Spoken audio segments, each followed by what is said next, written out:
Glory to God in the highest. Today's topic is, what is the timing of Jesus coming on the clouds? Heavenly Father, I thank you for the past week. Lord, help me, your servant, to deliver the message in a fruitful way. May this message transform those who hear me. I pray in the name of Jesus. Amen. I would like to read the Bible verses from St. Matthew's Gospel, chapter 24, verses 29 to 31. But immediately after the tribulation of those days, the sun will be darkened, and the moon will not give its light, and the stars will fall from the sky, and the powers of the heavens will be shaken. And then the sign of the Son of Man will appear in the sky, and then all the tribes of the earth will mourn, and they will see the Son of Man coming on the clouds of the sky with power and great glory. And he will send forth his angels with a great trumpet, and they will gather together his elect from the four winds, from one end of the sky to the other. Acts chapter 1, we see, before Jesus ascended to heaven on the 40th day of his resurrection, he told his disciples about the coming of the Holy Spirit soon. While they were looking on, Jesus was lifted up, and a cloud received him out of their sight. Immediately, two men in white clothing stood beside him and said, in verse 11, "This Jesus who has been taken up from you into heaven will come in just the same way as you have watched him go into heaven." The memorial of the ascension of Jesus is just over. These two men should be angels from heaven, giving the message of the second coming of Jesus on the clouds to sweep up his loved ones from the dead and the alive. There are three different interpretations or teachings about the timing of the second coming of Jesus on the clouds to pick up his loved ones from the dead and the alive. The second coming is called rapture also. Before his coming, there will come a big tribulation in the world. The interpretations are that he will come before the tribulation begins, or in the middle of the tribulation, or after the tribulation.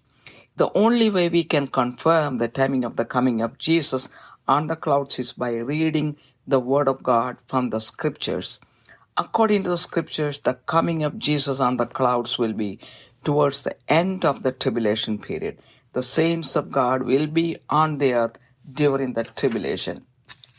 In St. Mark's Gospel, chapter 13, verses 24 to 27, it says, "But in those days after that tribulation, the sun will be darkened, and the moon will not give its light, and the stars will be falling from heaven, and the powers that are in the heavens will be shaken.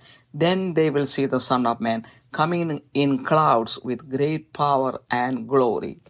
And then he will send forth the angels and will gather together his elect from the four winds, from the farthest end of the earth to the farthest end of heaven." In St. Luke's Gospel, chapter 21, verses 25 to 27, also the same idea is given. There will be signs in sun and moon and stars, and on the earth dismay among nations, in perplexity at the roaring of the sea and waves, men fainting from fear and the expectation of the things which are coming upon the world, for the powers of the heavens will be shaken. Revelation chapter 6 verse 9 says, "When the Lamb broke the fifth seal, I saw underneath the altar of the souls of those who had been slain because of the word of God and because of the testimony which they had maintained." This verse shows clearly that the chosen people of God will be still on the earth when the tribulation happens.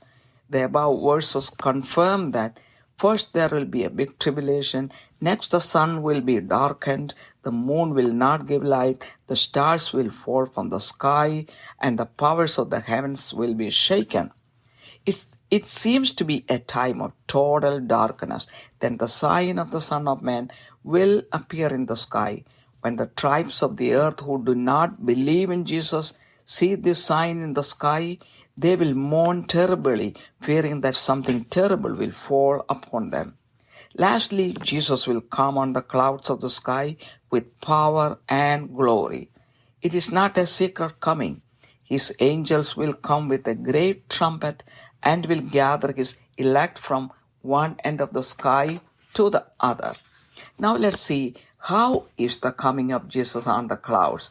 1 Thessalonians chapter 4 verses 16 and 17 says, "For the Lord himself will descend from heaven with a shout, with the voice of the archangel, and with the trumpet of God, and the dead in Christ will rise first. Then we who are alive and remain will be caught up together with them in the clouds to meet the Lord in the air, and so we shall always be with the Lord." According to these verses, only good Christians from the dead and alive will be taken up when Jesus comes. At the time of the last judgment, all the remaining dead will rise first, and then all the people who are alive on earth will be transformed and taken up. All of them have to face the last judgment. In St. Matthew's Gospel, chapter 24, verse 27, it says, "For just as the lightning comes from the east and flashes even to the west, so will the coming of the Son of Man be. The sweeping of the elect will happen quickly, just like a lightning." In Revelation chapter 14, verses 14 to 16, it says, "Then I looked, and behold, a white cloud, and seated on the cloud, one like a son of man, with a golden crown on his head, and a sharp sickle in his hand. And another angel came out of the temple, calling with a loud voice to him who sat on the cloud, 'Put in your sickle and reap, for the hour to reap has come, for the harvest of the earth is fully ripe.'" Those who have never believed in Jesus will mourn at this time. Those who have never believed in Jesus and those who denied him will mourn over what they did and what would fall upon them. They will not be taken up by Jesus. In Revelation chapter 1 verse 7, it says, "Behold, he is coming with the clouds, and every eye will see him, even those who pierced him, and all the tribes of the earth will mourn over him." So it is to be. Amen. In Revelation chapter 6 verses 15 to 17, it says, "Then the kings of the earth and the great ones and the generals and the rich and the powerful and everyone slave and free hid themselves in the caves and among the rocks of the mountains, calling to the mountains and rocks, 'Fall on us and hide us from the face of him who is seated on the throne and from the wrath of the Lamb, for the great day of their wrath has come, and who can stand?'" There will be a short tribulation period. Before Jesus comes, there will be a tribulation period, but it will be very short.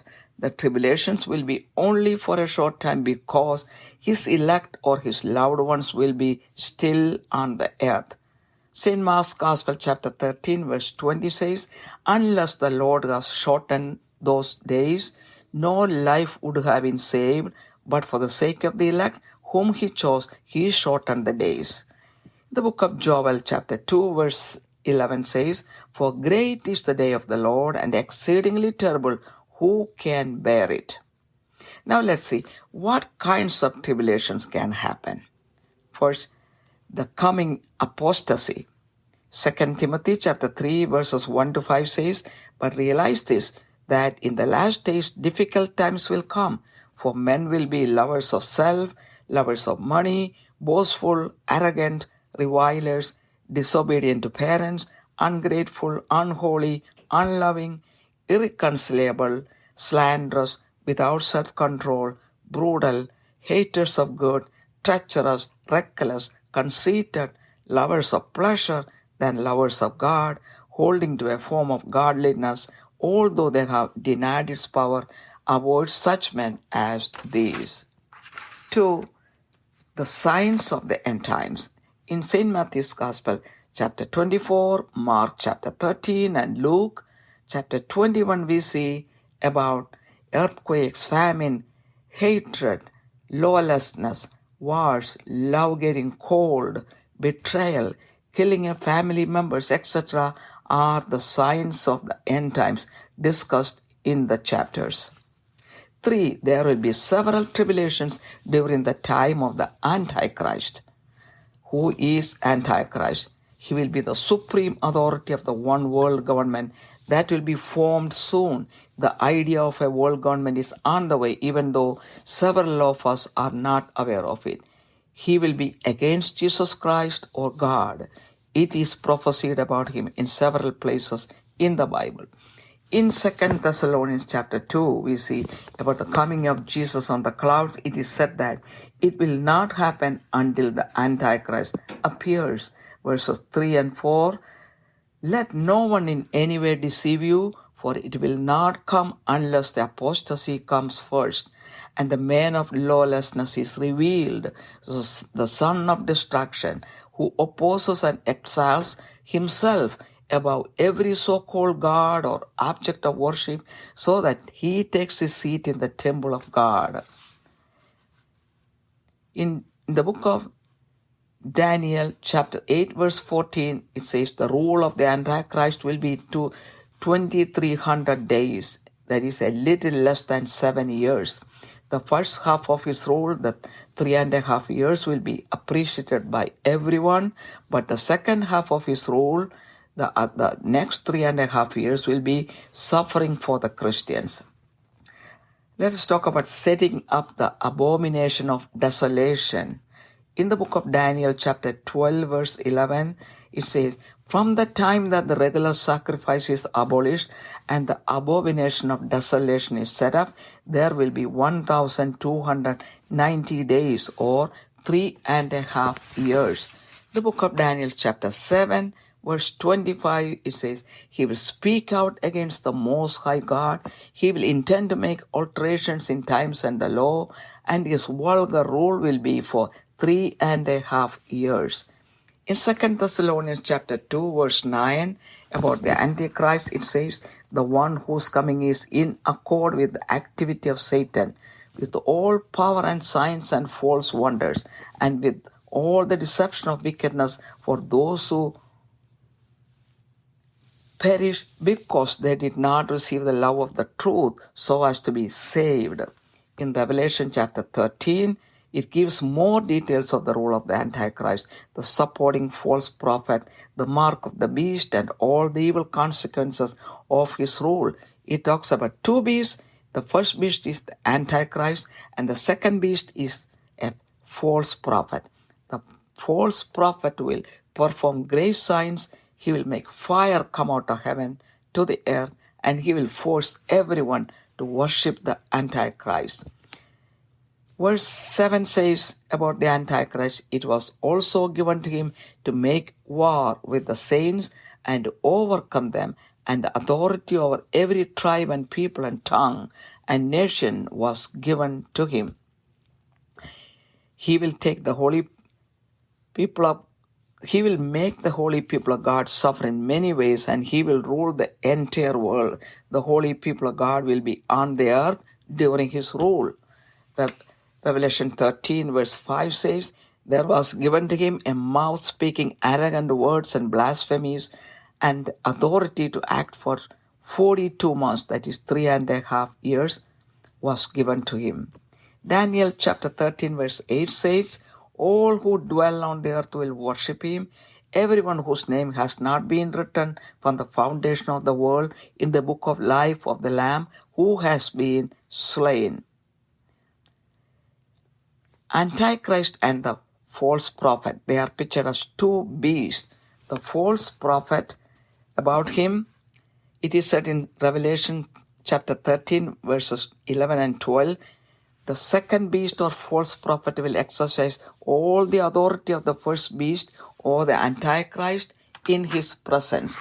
Verse 13 says, he performs great signs so that he even makes fire come down out of heaven to the earth in the presence of men. Verse 14 says, he will deceive those who dwell on the earth with his signs and by making an image of the Antichrist. 15. The false prophet will become powerful to give breath to the image of the beast, to make the image even speak, and to kill those who do not worship the image of the beast. About the mark of the beast or the devil, that is the microchip, is also said in verses 16 and 17. Everyone will be forced to take a mark on the right hand or their forehead, without which they will not be able to buy or sell. Verse 18 says his number is 666, the number of Satan. The Antichrist is coming as a result of the activity of Satan. He will come to an end only at the appearance of Jesus. It is clear that his 7 years of rule will be before the second coming of Jesus. The ordinary people who don't have much knowledge about God and the Bible will be deceived, and they will believe in it and worship it. Those who refuse will be persecuted or killed. This is why knowledge of the Bible prophecy is very necessary. For good Christians will be hated and punished during the time of tribulation. The book of St. Mark's Gospel, chapter 13, verse 13 says, "You will be hated by all because of my name, but the one who endures to the end, he will be saved." Verse 14, "But when you see the abomination of desolation standing where it should not be, then those who are in Judea must flee to the mountains." Verses 15 and 16, "The one who is on the housetop must not go down or go in to get anything out of his house, and the one who is in the field must not turn back to get his coat." Verse 17, "It will be very hard for those who are pregnant and those who nurse babies." Verse 18, "But pray that it may not happen in the winter." The powers of the heavens will shake before the coming of Jesus. 2 Peter chapter 3 verse 10 says, "But the day of the Lord will come like a thief, in which the heavens will pass away with a roar, and the elements will be destroyed with intense heat, and the earth and its works will be burned up." Joel chapter 2 verse 31 says, "The sun will be turned into darkness and the moon into blood before the great and awesome day of the Lord comes." About the 3 days of darkness, St. Mary's message is very important. In 1917, St. Mary appeared to 3 children, Francisco, Jacinta, and Lucy in Fatima, a few times and gave messages. One message was about the 3 days of darkness. The darkness will start with a heavy and cold storm. Everyone will feel severely cold. A severe earthquake that lasts for 8 hours will occur. Only blessed candles will give light in those days. A small candle will lit for 3 days. The blessed candles will give light only in the homes of people filled with God's grace. This is because of the mercy and love of God. We should not talk to anyone other than those who are inside our home. We should spend those 3 days in praying for the whole world and for God's mercy. All the homes and buildings except those of God's chosen people will collapse.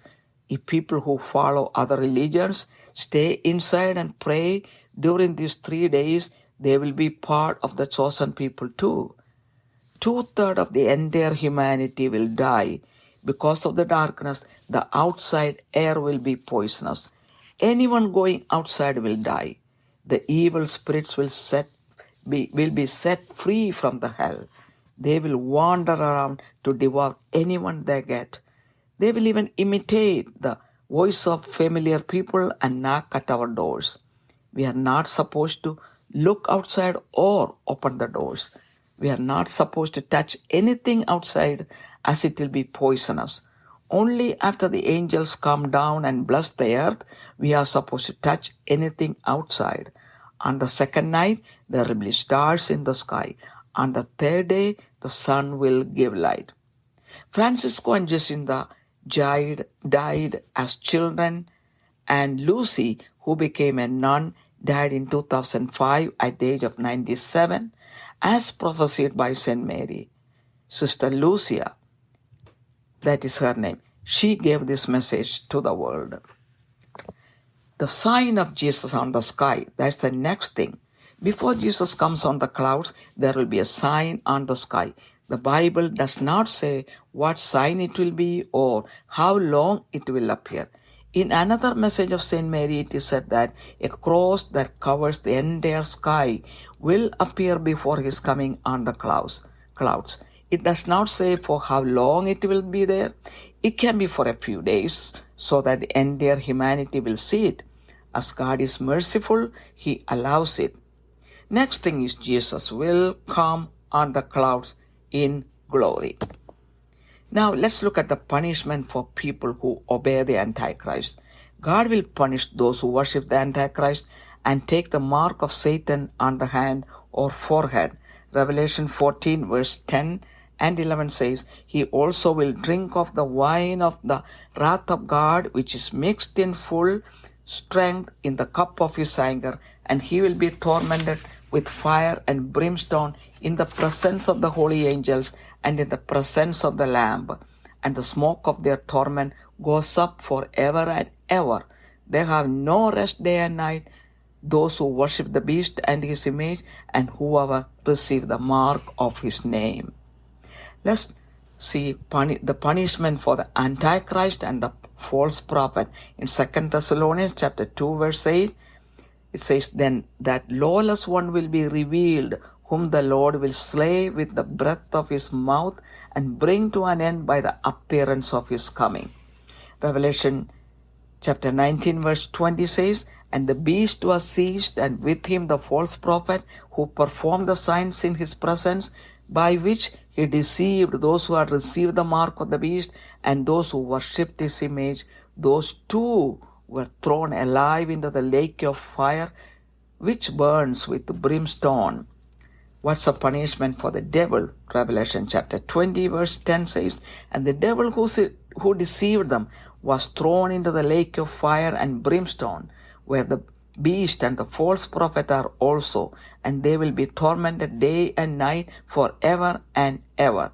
Finally, Revelation chapter 22 verses 11 and 12 says, let the one who does wrong still do wrong, and the one who is filthy still be filthy, and let the one who is righteous still practice righteousness, and the one who is holy still keep himself holy. Behold, I am coming quickly, and my reward is with me to render to every man according to what he has done. With this, the message ends. Heavenly Father, I glorify your name. Lord, bless each and everyone who hears this message.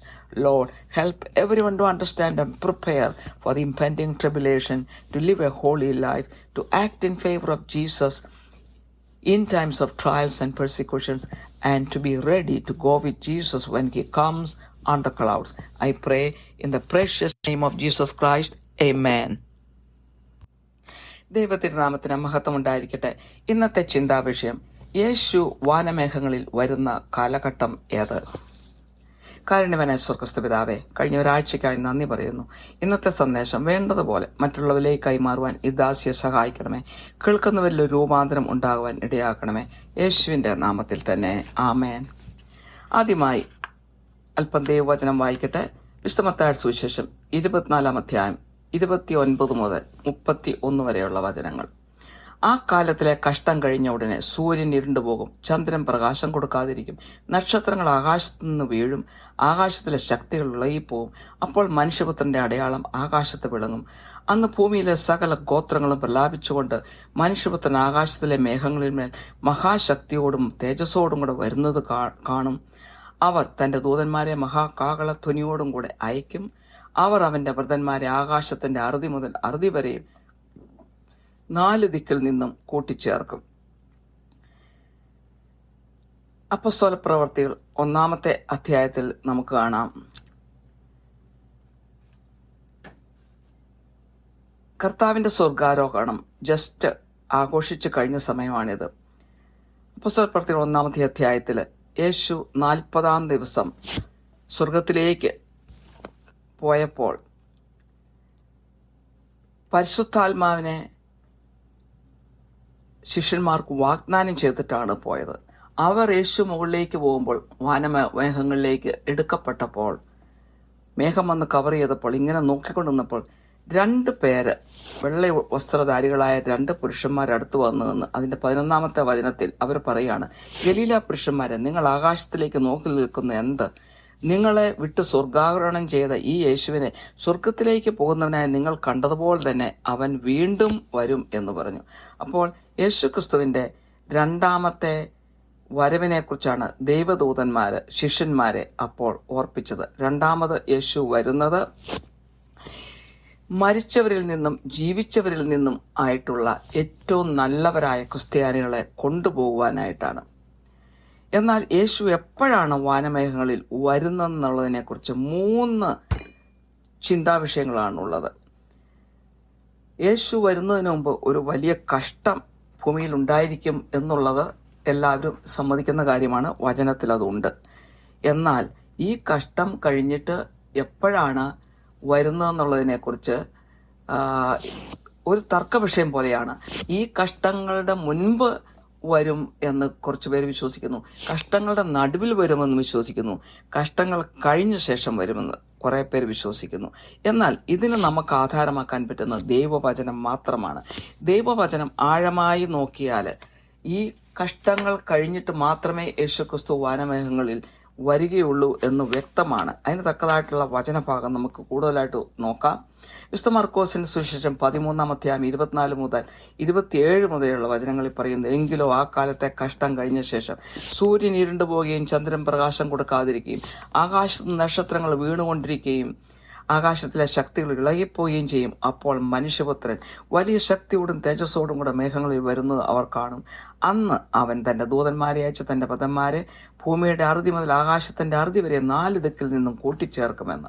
ഇതേ ആശയം തന്നെ വിശുദ്ധ ലൂക്കായുടെ സുവിശേഷം 21-ാം അധ്യായത്തിന്റെ 25 മുതൽ 27 വരെയുള്ള വചനങ്ങളിൽ പറയുന്നു. സൂര്യനിലും ചന്ദ്രനിലും നക്ഷത്രങ്ങളിലും ലക്ഷ്യങ്ങളുണ്ടാകും. കടലിന്റെയും ഓളത്തിന്റെയും മുഴക്കം നിമിത്തം ഭൂമിയിലെ ജാതികൾക്ക് നിരാശയോടുകൂടിയ പരിഭ്രമം ഉണ്ടാകും. ആകാശത്തിന്റെ ശക്തികൾ ഇളകിപ്പോകുന്നതിനാൽ ഭൂലോകത്തിന് എന്ത് ഭവിപ്പാൻ പോകുന്നു എന്ന് പേടിച്ചു നോക്കിപ്പാർത്തുകൊണ്ട് മനുഷ്യർ നിർജീവന്മാരാകും. അപ്പോൾ ആ മനുഷ്യപുത്രൻ ശക്തിയോടും മഹാതേജസ്സോടും കൂടെ മേഘത്തിൽ വരുന്നത് അവർ കാണുമെന്ന്. വെളിപാട് പുസ്തകം 6-9 വചനം പറയുന്നു, അവൻ 5-ാം മുദ്ര പൊട്ടിച്ചപ്പോൾ ദൈവവചനം നിമിത്തവും തങ്ങൾ പറഞ്ഞ സാക്ഷ്യം ഹേതുവായും അറുക്കപ്പെട്ടവരുടെ ആത്മാക്കളെ ഞാൻ യാഗപീഠത്തെങ്കിൽ കണ്ടു എന്ന്. അപ്പോൾ ഈ വചനം വ്യക്തമായിട്ട് പറയുന്നു, ദൈവത്തിന്റെ തിരഞ്ഞെടുക്കപ്പെട്ടവര് അങ്ങനെ അറുക്കപ്പെടണമെങ്കിൽ അവർ ഈ കഷ്ടങ്ങൾ ഉണ്ടാകുമ്പോൾ അവർ ഭൂമിയിൽ അപ്പോഴും ഉണ്ട്, യേശു വന്നിട്ടില്ല എന്നുള്ളത് വ്യക്തമായിട്ടാണ് പറയുന്നത്. അപ്പോൾ ഈ വായിച്ച വചനങ്ങളിൽ നിന്നൊക്കെ നമ്മൾ കാണുന്നത് ഈ കഷ്ടങ്ങൾ ഉണ്ടാകുമ്പോൾ എല്ലാവരും ഈ ഭൂമിയിൽ തന്നെ ഉണ്ട്, അതിനൊക്കെ ശേഷം മാത്രമേ യേശു വരികയുള്ളൂ എന്നുള്ളത്. അതിനുശേഷം ഈ കഷ്ടങ്ങളൊക്കെ കഴിഞ്ഞതിന് ശേഷം സൂര്യൻ ഇരുണ്ടുപോകും, ചന്ദ്രൻ പ്രകാശം തരികയില്ല, നക്ഷത്രങ്ങൾ ആകാശത്തിൽ നിന്ന് താഴെ വീഴുന്നു, അങ്ങനെ ആകാശത്തിന്റെ ശക്തികൾ ഇളകുന്നു, അന്ധകാരം ഈ ഭൂമിയിൽ നിറയുന്നു. അതിനുശേഷം മനുഷ്യപുത്രന്റെ അടയാളം ആകാശത്തിൽ കാണുന്നു. എല്ലാ ഗോത്രങ്ങളും വിലപിക്കും. അവർ ചെയ്തതോർത്തും യേശുവിൽ വിശ്വസിക്കാത്തോർത്തും അവർക്ക് എന്താണ് സംഭവിക്കാൻ പോകുന്നതെന്നോർത്ത് അനേകം ഗോത്രങ്ങൾ വിലപിക്കും എന്ന് പറയുന്നു. അപ്പോഴാണ് യേശു വാനമേഘങ്ങളിൽ പ്രത്യക്ഷപ്പെടുന്നത്. വലിയ കാഹളത്വനിയോടുകൂടിയായിരിക്കും യേശുവിന്റെ വരവ്. ആ സമയത്ത് ഒരറ്റം മുതൽ ആകാശത്തിന്റെ ഒരറ്റം മുതൽ മറ്റേ അറ്റം വരെ നിന്നും സ്വന്തമായ സ്വന്തപ്പെട്ടവരെ, വേണ്ടപ്പെട്ടവരെ, അതായത് വിശുദ്ധ ജീവിതം നയിച്ച ക്രിസ്ത്യാനികളെ യേശു എടുത്തുകൊണ്ട് പോകും. അത് വളരെ എളുപ്പമായിരിക്കും സംഭവിക്കുന്നത്. ഇനി എങ്ങനെയാണ് വരുന്ന ആ അവസ്ഥയെക്കുറിച്ചൊന്ന് കാണാം. യേശു എങ്ങനെയാണ് വാനമേഘങ്ങളിൽ വരുന്നത്? 1 തെസ്സലോനിയൻസ് 4-16-17 വചനങ്ങൾ പറയുന്നു, കർത്താവ് താൻ ഗംഭീരനാഥത്തോടും പ്രധാന ദൂതന്റെ ശബ്ദത്തോടും ദൈവത്തിന്റെ കാഹളത്തോടും കൂടെ സ്വർഗത്തിൽ നിറങ്ങി വരികയും ക്രിസ്തുവിൽ മരിച്ചവർ മുമ്പ് ഉയർത്തെഴുന്നേൽക്കുകയും ചെയ്യും. പിന്നെ ജീവനോടെ ശേഷിക്കുന്ന നാം അവരോട് ഒരുമിച്ച് ആകാശത്തിൽ കർത്താവിനെ എതിരേൽപ്പാൻ മേഘങ്ങളിൽ എടുക്കപ്പെടും. ഇങ്ങനെ നാം എപ്പോഴും കർത്താവിനോട് കൂടെ ഇരിക്കുമെന്ന്. അപ്പൊ ഈ വചനങ്ങളിൽ നിന്നെല്ലാം നമുക്ക് മനസ്സിലാകും, വിശുദ്ധ ജീവിതം നയിച്ച ക്രിസ്ത്യാനികളെ ആണ് യേശു കൊണ്ടുപോകുന്നത്, വാനമേഘങ്ങളിൽ വരുമ്പോൾ കൊണ്ടുപോകുന്നത്. എന്നാൽ അന്ത്യവിധിയുടെ സമയത്ത് ബാക്കി മരിച്ചവരിൽ ഉയർക്കാത്തവരും കല്ലറകളിൽ കിടക്കുന്നവരും ഈ ജീവിച്ചിരിക്കുന്നവരുമായിട്ടുള്ള ബാക്കി എല്ലാവരും ആ സമയത്താണ് എടുക്കപ്പെടുന്നത്. എന്നാൽ അവരെല്ലാവരും അന്ത്യവിധി ഫേസ് ചെയ്യേണ്ടതായിട്ട് വരും. വിശുദ്ധ മത്തായിയുടെ സുവിശേഷം 24:27 പറയുന്നു, മിന്നൽ കിഴക്കുനിന്ന് പുറപ്പെട്ട് പടിഞ്ഞാറോളം വിളങ്ങും പോലെ മനുഷ്യപുത്രന്റെ വരവ് ആകും എന്ന്. അതായത് മിന്നൽ പിണർ പോലെ വളരെ പെട്ടെന്നായിരിക്കും ഈ സംഭവം നടക്കുന്നത്. വെളിപാട് പുസ്തകം 14 മുതൽ 16 വരെയുള്ള വചനങ്ങൾ പറയുന്നു, പിന്നെ ഞാൻ വെളുത്തൊരു മേഘവും മേഘത്തിന്മേൽ മനുഷ്യപുത്രന് സദൃശനായി ഒരുത്തൻ തലയിൽ പൊൻകിരീടവും കയ്യിൽ മൂർച്ചയുള്ള അരിവാളുമായി ഇരിക്കുന്നതും കണ്ടു. മറ്റൊരു ദൂതൻ ദേവാലയത്തിൽ നിന്ന് പുറപ്പെട്ടു, മേഘത്തിന്മേൽ ഇരിക്കുന്നവനോട്, കൊയ്ത്തിന് സമയം വന്നതുകൊണ്ട് നിന്റെ അരിവാൾ അയച്ചു കൊയ്യുക, ഭൂമിയിലെ വിളഞ്ഞു ഉണങ്ങിയിരിക്കുന്നുവെന്ന് ഉറക്കെ വിളിച്ചു പറഞ്ഞു. മേഘത്തിന്മേൽ ഇരിക്കുന്നവൻ അരിവാൾ ഭൂമിയിലേക്ക് എറിഞ്ഞു, ഭൂമിയിൽ കൊയ്ത്ത് നടന്നു എന്ന്. പിന്നീട് സംഭവിക്കാൻ പോകുന്നത്, യേശുവിൽ വിശ്വസിച്ചിട്ടില്ലാത്തവർ, യേശുവിനെ തള്ളിപ്പറഞ്ഞവരെല്ലാവരും വിലപിക്കുന്ന ഒരു ഭാഗമാണ്. വെളിപാട് പുസ്തകം 1:7 പറയുന്നു, ഇതാ അവൻ മേഘാരൂഢനായി വരുന്നു, ഏത് കണ്ണും അവനെ കുത്തിത്തുളച്ചവരും അവനെ കാണും, ഭൂമിയിലെ ഗോത്രങ്ങളൊക്കെയും അവനെ ചൊല്ലി വിലപിക്കും, ഉവ്വ് ആമേൻ എന്ന്. വെളിപാട് പുസ്തകം 6:15 മുതൽ 17 വരെയുള്ള വചനങ്ങൾ പറയുന്നു, ഭൂമിയിലെ രാജാക്കന്മാരും മഹത്തുക്കളും സഹസ്രാധിപന്മാരും ധനവാന്മാരും ബലവാന്മാരും സകല ദാസനും സ്വതന്ത്രനും ഗുഹകളിലും മലപ്പാറകളിൽ ഒളിച്ചുകൊണ്ട് മലകളോടും പാറകളോടും ഞങ്ങളുടെ മേൽ വീഴുവിൻ, സിംഹാസനത്തിൽ ഇരിക്കുന്നതിൻ്റെ മുഖം കാണാത്ത വണ്ണവും കുഞ്ഞാടിൻ്റെ കോപം തട്ടാത്ത വണ്ണവും ഞങ്ങളെ മറപ്പിൻ, അവരുടെ മഹാകോപ ദിവസം വന്നു, ആർക്ക് നിൽപ്പാൻ കഴിയും എന്ന് പറഞ്ഞു. ഈ ചുരുങ്ങിയ ഒരു കഷ്ടകാലമുണ്ട്. ആ സമയം വളരെ ചുരുക്കമായിരിക്കും. അത് ആക്കിയിരിക്കുന്നത് കർത്താവിൻ്റെ പ്രിയപ്പെട്ടവർ അന്നും ഭൂമിയിൽ ഉള്ളതുകൊണ്ട് മാത്രമാണ്. മർക്കോസിന്റെ സുവിശേഷം 13:20 പറയുന്നു, കർത്താവ് നാളുകളെ ചുരുക്കിയിട്ടില്ല എങ്കിൽ ഒരു ജഡവൻ രക്ഷിക്കപ്പെടുകയില്ല. താൻ തിരഞ്ഞെടുത്ത വൃതന്മാർ നിമിത്തമോ അവൻ ആ നാളുകളെ ചുരുക്കിയിരിക്കുന്നുവെന്ന്. യോവേൽ പ്രവാചകന്റെ പുസ്തകം 2:11 പറയുന്നു, യഹോവയുടെ ദിവസം വലുതും അതിഭയങ്കരവുമാകുന്നു, അത് സഹിക്കുന്നവൻ ആർ എന്ന്. ഇനി എങ്ങനെയുള്ള കഷ്ടങ്ങളൊക്കെയാണ് വരാൻ പോകുന്നത്? ഒന്ന്, വിശ്വാസ ത്യാഗം സംഭവിക്കും അന്ത്യകാലത്ത്. അതായത് 2 തിമോത്തി 3:1 മുതൽ 5 വരെയുള്ള വചനങ്ങളിൽ പറയുന്നു, അന്ത്യകാലത്ത് ദുർഘട സമയങ്ങൾ വരുമെന്നറിയുക. മനുഷ്യൻ സ്വസ്നേഹികളും ആഗ്രഹികളും വമ്പ് പറയുന്നവരും അഹങ്കാരികളും ദൂഷകന്മാരും അമ്മയപ്പന്മാരെ അനുസരിക്കാത്തവരും വാത്സല്യമില്ലാത്തവരും ഇണങ്ങാത്തവരും ഏഷണിക്കാരും അജിതേന്ദ്രിയന്മാരും ഉഗ്രന്മാരും സൽഗുണദോഷികളും ദ്രോഹികളും താർഷ്ടിക്കാരും നിഗളുകളുമായി ദൈവപ്രിയമില്ലാതെ ഭോഗപ്രിയരായി ഭക്തിയുടെ വേഷം ധരിച്ച് അതിൻ്റെ ശക്തി ത്യജിക്കുന്നവരുമായിരിക്കും. അങ്ങനെയുള്ളവരെ വിട്ടൊഴിയുക എന്ന്. രണ്ടാമതായിട്ട്, അന്ത്യകാലത്തിൻ്റെ ലക്ഷണങ്ങൾ തന്നെ ഒരു കഷ്ടതയാണ് കാണിക്കുന്നത്. അത് കാണിക്കുന്ന മത്തായിയുടെ സുവിശേഷം 24, മർക്കോസിന്റെ 13, ലൂക്കായുടെ സുവിശേഷം 21 അധ്യായങ്ങളിലായിട്ട് നമുക്ക് കാണാം. ഭൂകമ്പങ്ങൾ, ദാരിദ്ര്യം, വിദ്വേഷം, അരാജകത്വം, യുദ്ധങ്ങൾ, സ്നേഹം തണുത്തുപോകുന്ന ചതിവ്, സ്വന്തം കുടുംബാംഗങ്ങളെ കൊല്ലുന്നത്, ഇതെല്ലാം ഇതിനകത്ത് അന്ത്യകാലത്തിൻ്റെ ലക്ഷണമായിട്ട് വിവരിച്ചിട്ടുണ്ട്. മൂന്നാമതായിട്ട്, അന്ത്യക്രിസ്തുവിൻ്റെ വരവോടുകൂടി വലിയ ഒരു കഷ്ടം ഉണ്ടാകും. അന്ത്യക്രിസ്തു ആരാണെന്ന് ചോദിച്ചാൽ ഒരു വൺ വേൾഡ് ഗവൺമെന്റിന്റെ ഏകാധിപതിയായിരിക്കും. ലോകത്തെ മുഴുവൻ ഭരിക്കുന്ന ഒറ്റ ആള്. അവൻ യേശു ക്രിസ്തുവിന് എതിരായിരിക്കും. അത് അനേക ഭാഗങ്ങളിൽ ഇവനെക്കുറിച്ച് പറഞ്ഞിട്ടുണ്ട് സുവിശേഷത്തിൽ. 2 തെസ്സലോണിയൻസ് 2 അധ്യായത്തിൽ പറയുന്നു, യേശു വാനമയങ്ങളിൽ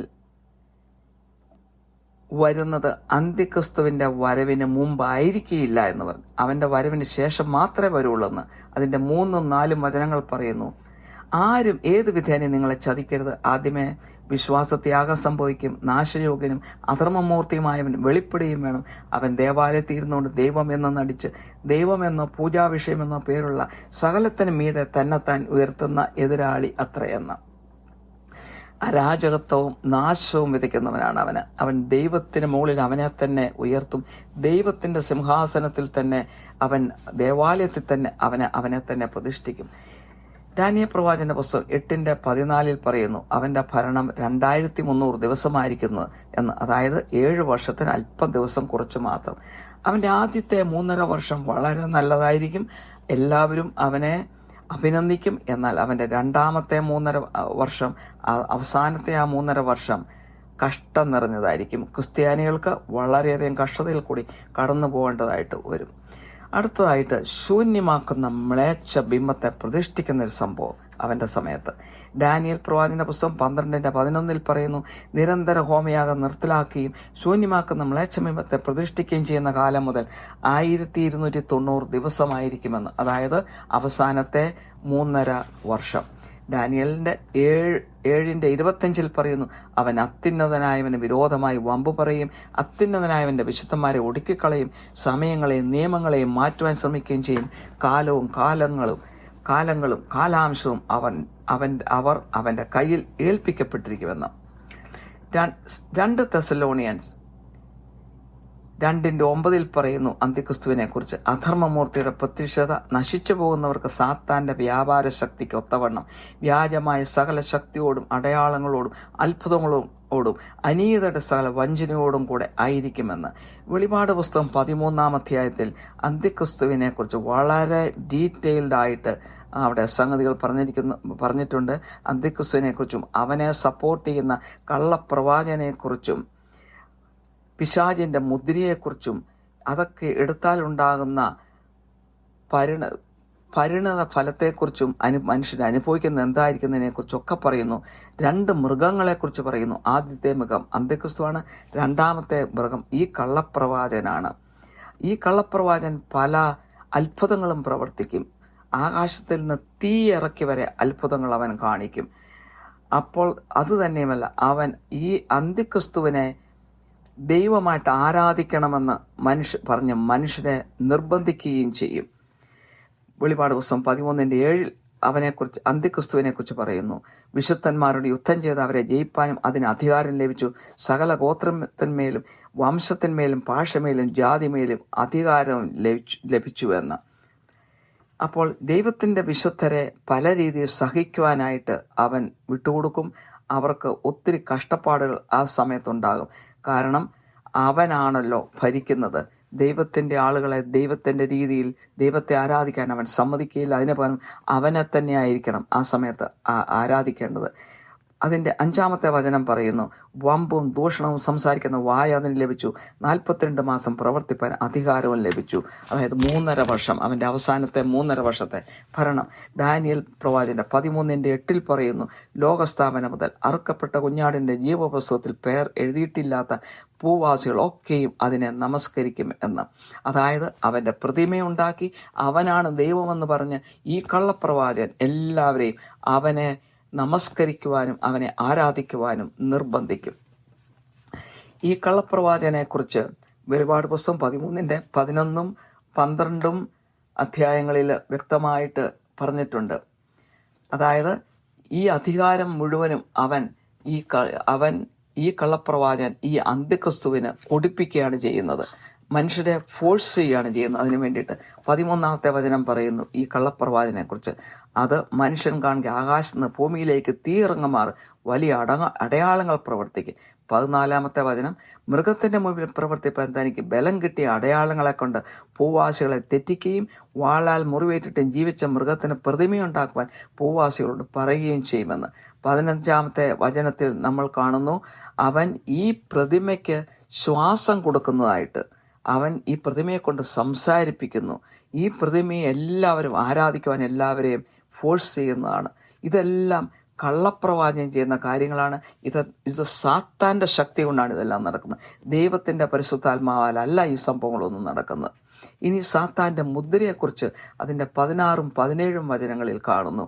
കയ്യിലോ നെറ്റിയിലോ ഒരു സാത്താൻ്റെ മുദ്ര എടുക്കുവാൻ എല്ലാവരെയും പ്രേരിപ്പിക്കും.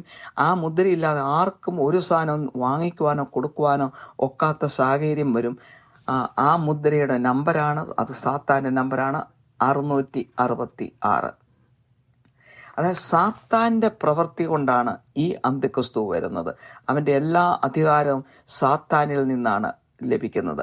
എന്നാൽ സാധാരണ ജനങ്ങൾക്ക്, അതായത് സുവിശേഷത്തെക്കുറിച്ച്, ദൈവവചനത്തെക്കുറിച്ച് ഒന്നും അറിയത്തില്ലാത്ത വ്യക്തികൾക്ക് ഇതൊന്നും മനസ്സിലാകാത്തതുകൊണ്ട് വലിയ അത്ഭുതമാണെന്ന് വിചാരിച്ചുകൊണ്ട് ഇതെല്ലാം വിശ്വസിക്കുകയും അവൻ പറയുന്നത് മുഴുവൻ കേൾക്കുകയും ചെയ്യും.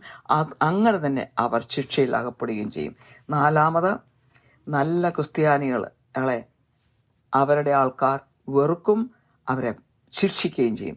13-ാമത്തെ വചനം പറയും, എൻ്റെ നാമനിമിത്തം എല്ലാവരും നിങ്ങളെ, മർക്കോസിന് സുവിശേഷം 13:13, എൻ്റെ നാമനിമിത്തം എല്ലാവരും നിങ്ങളെ പഴിക്കും, എന്നാൽ അവസാനത്തോളം സഹിച്ചു നിൽക്കുന്നവൻ രക്ഷിക്കപ്പെടും എന്ന്. 14-ാമത്തെ വചനം, എന്നാൽ ശൂന്യമാക്കുന്ന മ്ലേച്ഛത നിൽക്കരുതാത്ത സ്ഥലത്ത് നിൽക്കുന്നത് നിങ്ങൾ കാണുമ്പോൾ വായിക്കുന്നവൻ ചിന്തിച്ചു കൊള്ളട്ടെ, അന്ന് യഹൂദ ദേശത്തുള്ളവർ മലകളിലേക്ക് ഓടിപ്പോകട്ടെ എന്ന്. മർക്കോസ് 13:15-16 വചനങ്ങൾ പറയുന്നു, വീട്ടിൽ ഇരിക്കുന്നവർ അകത്തേക്ക് ഇറങ്ങിപ്പോയോ വീട്ടിൽ നിന്ന് വല്ലതും എടുപ്പാൻ കടക്കുകയോ അരുത്, വയലിലിരിക്കുന്നവൻ വസ്ത്രം എടുപ്പാൻ മടങ്ങിപ്പോകരുത് എന്ന്. 17-ാമത്തെ വചനം, ആ കാലത്ത് ഗർഭിണികൾക്കും മുല കുടിപ്പിക്കുന്നവർക്കും അയ്യോ കഷ്ടം. 18-ാമത്തെ വചനം, എന്നാൽ അത് ശീതകാലത്ത് സംഭവിക്കാതിരിക്കുവാൻ പ്രാർത്ഥിപ്പിൻ എന്ന്. ആകാശ ശക്തികൾ ഇളകും. അതാണ് അടുത്ത സൈനം. 2 പീറ്റർ 3:10 പറയുന്നു, കർത്താവിൻ്റെ ദിവസമോ കള്ളനെ പോലെ വരും, അന്ന് ആകാശം കൊടുമുഴക്കത്തോടെ ഒഴിഞ്ഞുപോകും, മൂലപദാർത്ഥങ്ങൾ കത്തിയഴിയും, ഭൂമിയിൽ അതിലുള്ള പണികളും വെന്തുപോകുകയും ചെയ്യുമെന്ന്. യോവേൽ പ്രവാചകന്റെ 2:31 പറയുന്നു, യഹോവയുടെ വലുതും ഭയങ്കരവുമായുള്ള ദിവസം വരും മുമ്പേ സൂര്യൻ ഇരുളായും ചന്ദ്രൻ രക്തമായും മാറിപ്പോകും എന്ന്. എന്നാൽ ഈ 3 ദിവസത്തെ അന്ധകാരത്തെക്കുറിച്ച് യേശുവിൻ്റെ അമ്മയായ മറിയം മാതാവ് തന്നിരിക്കുന്ന ഒരു സന്ദേശം ഞാൻ അറിയിക്കുവാൻ ആഗ്രഹിക്കുകയാണ്. കാരണം ഇതിനോട് ബന്ധപ്പെട്ട ഒരു സന്ദേശമാണ്. ഇതാരും അറിയാതെ പോരെന്ന് മാതാവും യേശുവും ആഗ്രഹിച്ചാണ് മാതാവ് ഇത് പറഞ്ഞിരിക്കുന്നത്. അതുകൊണ്ട് തന്നെ അത് ഞാൻ പറയുവാൻ ആഗ്രഹിക്കുന്നു. 1917 മാതാവ് ഫാത്തിമയിൽ 3 പിള്ളേർക്ക് പ്രത്യക്ഷപ്പെട്ടു. ഫ്രാൻസിസ്കോ, ജസീന്ത, ലൂസി, ഈ 3 കൊച്ചു പിള്ളേർക്കാണ് പ്രത്യക്ഷപ്പെട്ടത്. അവരോട് പറഞ്ഞ അത് പല സന്ദേശങ്ങൾ അവർക്ക് പല ദിവസങ്ങളായി കൊടുത്തെങ്കിൽ അവരോട് പറഞ്ഞ പ്രധാനപ്പെട്ട ഒരു വിഷയം 3 ദിവസത്തെ അന്ധകാരം ഭൂമിയിൽ ഉണ്ടാകുമെന്നാണ്. ഈ അന്ധകാരം തുടങ്ങുമ്പോൾ ഒരു വലിയ തണുത്ത കാറ്റോടല്ലേ കൊടുങ്കാറ്റോട് കൂടിയാണ് തുടങ്ങുന്നത്. എല്ലാവർക്കും ഭയങ്കരമായിട്ടും തണുപ്പ് അനുഭവപ്പെടും. ഭൂമിയിൽ ഒരു 8 മണിക്കൂർ നീണ്ടു നിൽക്കുന്ന ഒരു വലിയ ഭൂകമ്പം ഉണ്ടാകും. ആൾക്കാർ വിറച്ച് മരിക്കാൻ പോവാന്ന് വിചാരിച്ച് പേടിക്കും. ആ സമയത്ത് അന്ധകാരമാണ് ഭൂമിയിലുള്ളത് എല്ലായിടത്തും. ആർക്കും ആരെയും കാണാൻ പോലും സാധിക്കില്ല. ആ സമയത്ത് കത്തിച്ച മെഴുകുതിരികൾ കത്തിച്ചു വെച്ചാൽ വെളിച്ചം കിട്ടും. വെഞ്ചരിക്കാത്ത തിരികൾക്ക് വെളിച്ചം കിട്ടുകയില്ല. ചെറിയ തിരിയാണെങ്കിലും അത് കത്തിച്ചു വെച്ചാൽ 3 ദിവസത്തേക്ക് അത് കത്തിയിരുന്നുകൊള്ളും, ഒരു കുഴപ്പവുമില്ലാതെ വെളിച്ചം കിട്ടും വീടിനകത്ത്. ഇത് ദൈവത്തിൻ്റെ സ്നേഹം കൊണ്ടും കരുണ കൊണ്ടും മാത്രമാണ്. വീട്ടിലുള്ളവരോടല്ലാതെ പുറത്താരോടും ആ സമയത്ത് സംസാരിക്കരുതെന്നുള്ള മുന്നറിയിപ്പുണ്ട്. ആ ദിവസങ്ങൾ മുഴുവനും പ്രാർത്ഥിച്ചുകൊണ്ട്, ദൈവകരുണയ്ക്കായിട്ട് പ്രാർത്ഥിച്ചുകൊണ്ട് എല്ലാവരും ഇരിക്കണമെന്നാണ് പറയുന്നത്. എല്ലാ വീടുകളും, ഈ പ്രാർത്ഥിച്ചിരിക്കുന്ന വീടുകളല്ലാത്ത എല്ലാ വീടുകളും കെട്ടിടങ്ങളും തകർന്നു വീഴും, അനേകരും മരിക്കുവാൻ ഇടയാക്കും. മറ്റു മതങ്ങളിലുള്ളവരാണെങ്കിലും അവർ ദൈവത്തോട് പ്രാർത്ഥിച്ചിങ്ങനെ ഇരുന്നാൽ അവരും രക്ഷപ്പെടുമെന്ന് ആ സന്ദേശത്തിൽ പ്രത്യേകിച്ച് എടുത്തു പറയുന്നുണ്ട്. മനുഷ്യരാശിയിൽ 2 ഭാഗം അങ്ങനെ മരിച്ചു വീഴും. ഈ അന്ധകാരം നിറഞ്ഞ അന്തരീക്ഷമായതുകൊണ്ട് അന്തരീക്ഷം മലിനമായിരിക്കും, വിഷാംശം നിറഞ്ഞതായിരിക്കും. ആരെങ്കിലും വെളിയിലിറങ്ങിയാൽ അവർ മരിച്ചിരിക്കും. ആ സമയത്ത് സാത്താൻ്റെ സൈന്യം മുഴുവനും നരകത്തിൽ നിന്നും അഴിച്ചുവിടപ്പെട്ടിരിക്കും. അവർ വെളിയിൽ ഉണ്ടായിരിക്കും. അവർ എല്ലാവരെയും ചതിയിൽ വീഴിക്കാൻ ശ്രമിക്കും. മറ്റുള്ളവരുടെ, നമുക്കറിയാവുന്നവരുടെ സ്വരത്തിൽ വന്ന് വാതുക്കൽ മുട്ടി നമ്മളെ വിളിക്കും, ഇറങ്ങി വരാൻ പറയും. നമ്മളെ സ്വന്തക്കാരാന്ന് വിചാരിച്ച് നമ്മൾ ഇറങ്ങും. പക്ഷെ ഇറങ്ങാൻ പാടില്ലെന്ന് പ്രത്യേകിച്ച് മുന്നറിയിപ്പ് തന്നിട്ടുണ്ട്. വാതിലുകൾ തുറക്കാൻ പാടില്ല, വെളിയിലിറങ്ങി ഒന്നും തൊടാൻ പാടില്ല, വിഷാംശമായിരിക്കും എല്ലാത്തേലും. മാലാഖമാർ സ്വർഗത്തിൽ നിന്ന് ഇറങ്ങി വന്ന് ഈ ഭൂമിയെ അനുഗ്രഹിക്കുമ്പോൾ മാത്രമേ ആ മലിനത മാറുകയുള്ളൂ. അതുവരെ ആരും ഒന്നും തൊടുകയും ഒന്നും ചെയ്യരുത് എന്നാണ് മാതാവ് തന്നിരിക്കുന്ന മുന്നറിയിപ്പ്. ആ രണ്ടാമത്തെ രാത്രിയിൽ നക്ഷത്രങ്ങൾ വെളിച്ചം തരും. മൂന്നാമത്തെ ദിവസം സണ്ണും സൂര്യനും പ്രകാശം തരും. മാതാവ് പറഞ്ഞതനുസരിച്ച് ഫ്രാൻസിസ്കോയും ജസീന്തയും വളരെ ചെറുപ്പത്തിൽ തന്നെ മരിച്ചു. അതുപോലെ ലൂസി ഇതിൻ്റെ അവസാന നാളുകൾ കാണാൻ അനേക നാൾ ദീർഘനാൾ ജീവിച്ചിരിക്കുമെന്ന് പറഞ്ഞു. അതനുസരിച്ച് ലൂസി 2005 ആണ് മരിക്കുന്നത്. അപ്പോൾ 97 വയസ്സുണ്ടായിരുന്നു. ഒരു സന്യാസ ജീവിതമാണ് നയിച്ചത്. മിണ്ടാമഠത്തിൽ ജീവിച്ചൊരു സന്യാസ ജീവിതമാണ് നയിച്ചത്. ഈ ലൂസിയാണ് ലോകത്തോട് ഈ സന്ദേശം അറിയിച്ചിരിക്കുന്നത്. ഇത് വിശുദ്ധ ബൈബിളിൽ ഇല്ല എങ്കിലും ഇത് യേശു പറഞ്ഞു വിട്ടതനുസരിച്ച് യേശുവിൻ്റെ അമ്മ വെളിപ്പെടുത്തിയ കാര്യമാണ്. ആയിരക്കണക്കിന് ആളുകൾ ഈ ഫാത്തിമയിൽ മാതാവ് പ്രത്യക്ഷപ്പെട്ട കണ്ടതുമാണ്. ഇനി ആകാശത്തുമേൽ വലിയ ഒരു സൈൻ കാണും. ആ മനുഷ്യപുത്രൻ്റെ വരവിൻ്റെ ഒരു അടയാളം കാണും. അത് എന്താണെന്നോ എത്ര നാളത്തേക്ക് അടയാളം നിൽക്കുമെന്നും അത് പറഞ്ഞിട്ടില്ല. അത് ബൈബിളിൽ അത് വിശദീകരിച്ച് പറഞ്ഞിട്ടില്ല. എന്നാൽ മാതാവിൻ്റെ മറ്റൊരു സന്ദേശത്തിൽ അത് ഭൂമിയുടെ ആകാശത്തിൻ്റെ ഒരറ്റം മുതൽ മറ്റേ അറ്റം വരെ ലോകത്തെല്ലാവർക്കും കാണാവുന്ന രീതിയിൽ വലിയൊരു കുരിശടയാളമായിരിക്കുമെന്ന് പറഞ്ഞിട്ടുണ്ട്. അത് എത്ര ദിവസമെന്നും പറയുന്നില്ല. ഏതായാലും ഭൂമിയിലുള്ള എല്ലാവരും അത് കാണുവാനായിട്ട് ഇടയാക്കും എന്നാണ് പറഞ്ഞിരിക്കുന്നത്. അതിനുശേഷമാണ് വാനമേഘങ്ങളിൽ യേശു പ്രത്യക്ഷപ്പെടുന്നത്. ഇനി ഈ അന്ത്യക്രിസ്തുവിനെ അനുസരിച്ച് അവനെ സാത്താൻ്റെ മുദ്ര കയ്യിലോ നെറ്റിലോ എടുക്കുകയും അവനെ ആരാധിക്കുകയും ചെയ്ത മനുഷ്യർക്കുള്ള ശിക്ഷയെക്കുറിച്ച് വെളിപാട് പുസ്തകം 14-11 വചനങ്ങളിൽ പറയുന്നു. ദൈവകോപത്തിന്റെ പാത്രത്തിൽ കലർപ്പില്ലാതെ പകർന്നിരിക്കുന്ന ദൈവക്രോധ മദ്യം കുടിക്കേണ്ടി വരും. വിശുദ്ധ ദൂതന്മാർക്കും കുഞ്ഞാടിനും മുമ്പായി അഗ്നിഗന്ധങ്ങളിൽ ദണ്ഡനം അനുഭവിക്കും. അവരുടെ ദണ്ഡനത്തിന്റെ പുക എന്നേക്കും പൊങ്ങും. മൃഗത്തെയും അതിന്റെ പ്രതിമയെയും നമസ്കരിക്കുന്നവർക്കും അതിന്റെ പേരിന്റെ മുദ്രയേൽക്കുന്ന ഏവനും രാവും പകലും ഒരു സ്വസ്ഥതയും ഉണ്ടാകുകയില്ല എന്ന്. ഇനി ഈ അന്ത്യക്രിസ്തുവിനും കള്ളപ്രവാചനം കിട്ടുന്ന ശിക്ഷ എന്താണെന്ന് 2 തെസ്സലോനിയൻസ് 2:8 പറയുന്നു. അപ്പോൾ അധർമ്മമൂർത്തി വെളിപ്പെട്ടു വരും. അവനെ കർത്താവായ യേശു തൻ്റെ വായിലെ ശ്വാസത്താൽ ഒടുക്കി തൻ്റെ പ്രത്യക്ഷയുടെ പ്രഭാവത്തിൽ നശിപ്പിക്കുമെന്ന്. വെളിപാട് 19:20 പറയുന്നു. മൃഗത്തെയും അതിൻ്റെ മുമ്പാകെ താൻ ചെയ്ത അടയാളങ്ങളാൽ മനുഷ്യരെ ചതിച്ച് മൃഗത്തിൻ്റെ മുദ്ര ഏൽപ്പിക്കുകയും അതിൻ്റെ പ്രതിമയെ നമസ്കരിപ്പിക്കുകയും ചെയ്തുകൊൾ കള്ളപ്രവാചകനെ പിടിച്ചുകെട്ടി ഇരുവരെയും ഗന്ധകം കത്തുന്ന തീപ്പുകയിൽ ജീവനോടെ തള്ളിക്കളഞ്ഞുവെന്ന്. ഇനി സാത്താനുള്ള ശിക്ഷ വെളിപാട് 20:10 പറയുന്നു. അവരെ വഞ്ചിച്ച പിശാചിന് മൃഗവും കള്ളപ്രവാചനം കിടക്കുന്ന ഗന്ധക തീപ്പൊയ്കയിലേക്ക് തള്ളിയിടും. അവർ എന്നേക്ക് രാപ്പകൽ ദണ്ഡനം സഹിക്കേണ്ടി വരും എന്ന്. അവസാനമായി വെളിപാടിൻ്റെ 22:11-12 വചനങ്ങൾ വായിക്കട്ടെ. അനീതി ചെയ്യുന്നവൻ ഇനിയും അനീതി ചെയ്യട്ടെ, അഴുക്കുള്ളവൻ ഇനിയും അഴുക്കാടട്ടെ, നീതിമാൻ ഇനിയും നീതി ചെയ്യട്ടെ, വിശുദ്ധൻ ഇനിയും തന്നെ വിശുദ്ധീകരിക്കട്ടെ. ഇതാ ഞാൻ വേഗം വരുന്നു. ഓരോരുത്തരും അവനവൻ്റെ പ്രവൃത്തിക്ക് തക്കവണ്ണം കൊടുപ്പാൻ പ്രതിഫലം എൻ്റെ പക്കൽ ഉണ്ട്. ഈ വചനത്താൽ ഇന്നത്തെ ഈ മെസ്സേജ് ഇവിടെ അവസാനിക്കുന്നു. കാരുണ്യവാനായ സ്വർഗ്ഗസ്ഥ പിതാവേ, ഈ സന്ദേശം കേൾക്കുന്ന എല്ലാവരെയും അനുഗ്രഹിക്കണമേ. വരാൻ പോകുന്ന കഷ്ടങ്ങളെക്കുറിച്ച് മനസ്സിലാക്കുവാനും അതിനുവേണ്ടി ഒരുങ്ങുവാനും ഒരു വിശുദ്ധ ജീവിതം നയിക്കുവാനും പരീക്ഷണങ്ങളും പീഡനങ്ങളും വരുമ്പോൾ യേശുവിന് സാക്ഷിയായി നിൽക്കുവാനും അവിടുന്ന് വാനമേഘങ്ങളിൽ എഴുന്നള്ളുമ്പോൾ കൂടെ പോകുവാനും എല്ലാവരെയും സഹായിക്കണമേ. മാനവും മഹത്വം അവിടത്തേക്ക് തരുന്നു. യേശു ക്രിസ്തുവിന്റെ വിലയേറിയ നാമത്തിൽ തന്നെ. ആമേൻ.